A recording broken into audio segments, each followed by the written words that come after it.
Sponsored by Auto Owners Insurance. Simple human sense. Satellite and radar shows a lot of cloud cover and some light to moderate rain showers beginning to develop across mid-Michigan. A couple of pockets of some heavy downpours beginning to develop over towards Grand Rapids and Kalamazoo. A few of those could try to make their way into mid-Michigan this morning. We're at 44 degrees in Lansing and St. John's, 43 the current temperature in Jackson and Charlotte.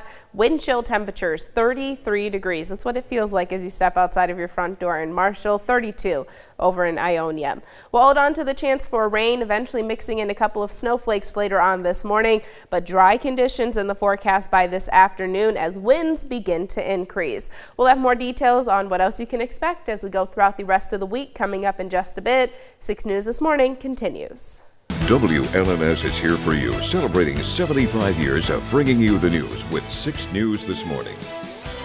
Good morning, Mid-Michigan. It's Tuesday, April 15th. I'm Jorma Duran. And I'm Megan Vaselli. Thank you so much for joining us. 6 News is here for you now at this morning's top stories. A case of the highly contagious measles virus has now been confirmed in Ingham County. It's the first confirmed case in the county since 1994 and brings the total number of cases in Michigan to 5. According to the Michigan Department of Health and Human Services and the Ingham County Health Department, the virus was detected in a 1-year-old girl who recently traveled outside of the state.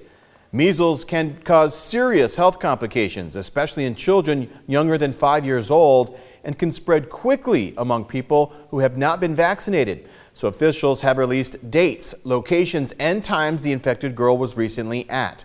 She was at the Tractor Supply on West Grand River Avenue from 6 to 8:30 p.m. on April 4th. Then on April 5th, she was at the Farmers Market inside the Meridian Mall from 1:30 to 4:30 p.m. And people shopping at Aldi in Okemos from 2:30 to 6 p.m. could have been exposed. Then on April 6th, she was at the Tower Heart Baptist Church in East Lansing from 10:30 a.m. to 2 p.m. and then at the Toscana Restaurant in Lansing from 5:30 to 9 p.m. Then on April 8th, there could have been measles exposure for people at the MSU Community Music School from 5:30 p.m. to about 7:30, and also at the University of Michigan Health Sparrow Emergency Department that evening. Now, if you or someone you know may have been exposed or is experiencing symptoms, officials say to contact your healthcare provider immediately. The Michigan Department of Transportation is now warning us about a new toll road scam trying to steal your money. It involves a website that closely mimics MDOT's official webpage. Take a look. State officials took this screenshot of the fake website. It looks very similar to MDOT's official website, but has a different URL address. MDOT wants to remind everyone our state does not have toll roads. It adds that the department will never ask for payments via text message, nor will it threaten late fees or harsher penalties. The National Weather Service continues to investigate tornado reports from the March 30th and April 2nd severe weather outbreaks that struck Michigan and say that total is now at 16. The latest one was confirmed by the agency involving a suspected twister touching down on March 30th in St. Joseph County. It joins 13 other tornadoes that also hit that day across lower Michigan. 2 of those were reported in Ingham County. An additional 2 were reported in Branch County on April 2nd. All of these tornadoes were relatively small, only rated an EF0 or EF1, but these storms did bring a year's worth of tornadoes in just 1 week to our state. Despite the recent devastating ice storm, Mackinac Island State Park will be ready for the start of the 2025 tourist season thanks to a lot of hard work by various agencies.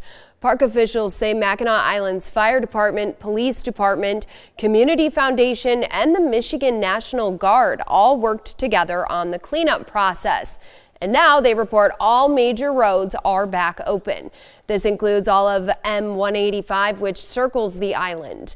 Popular landmarks like the Arch Rock, Sugarloaf, and Fort Holmes also are now accessible. That being said, most of the interior hiking trails off the main roads remain impassable. Officials say work to clear those is expected to continue for several more weeks. The Trump administration continues to defend the president's on-again, off-again tariffs on imports from around the world. Our Washington, D.C. correspondent Jesse Tenor is here for you now with where the changes stand today. The higher the tariff, the faster they come. President Trump says he's convinced his tariff policy will bring countries to the negotiating table. But right now, China, who is facing the steepest U.S. tariff, is still retaliating. I don't change my mind, but I'm flexible. The president says he is considering a temporary pause for the auto industry and has extended one for electronics, as he plans to unveil new tariffs soon on semiconductors and pharmaceutical drugs. We have got to cut our dependence on communist China. Missouri Republican Congressman Mark Alford stresses the U.S. is almost on wartime footing with China. Something like World War II, where Americans really had to buckle down and save and sacrifice. Republicans in Congress maintain the tariffs will be worth it in the long run. But Democrats argue many American consumers and companies don't have that kind of time. These tariffs, though, are killing us. Or a nightmare. Raising prices across the board. From Florida to Connecticut to New Jersey, these Democrats say their constituents cannot plan for the future when the president's policies keep changing. The typical Trump flip-flop. China is now suspending exports of critical minerals and magnets many U.S. industries rely on, from automakers to semiconductor companies. In Washington, I'm Jesse Tenor. From Storm Tracker 6, this is Weather on the Sixes, sponsored by Auto Owners Insurance. Simple human sense. Even though we have the chance for precipitation in the forecast this morning, we are not anticipating any impacts to your morning commute across the area. However, the sight of snow might not really be that ideal. The good news is satellite and radar still shows widespread rain showers across the region. Cooler temperatures already beginning to move into our north. That'll start to work its way into our area as we go throughout the rest of the morning, eventually helping us to mix in a couple of wet snowflakes with the rain showers that we are currently seeing. Temperature-wise, we're at 43 degrees in Lansing, St. John's, Mason, Jackson, all the way down to the south over in Hillsdale and Coldwater as well. Wind chill temperatures in most locations generally sitting in the 30s, and that's going to remain the case as we go throughout the rest of the day. So that winter jacket, definitely going to want to keep that handy.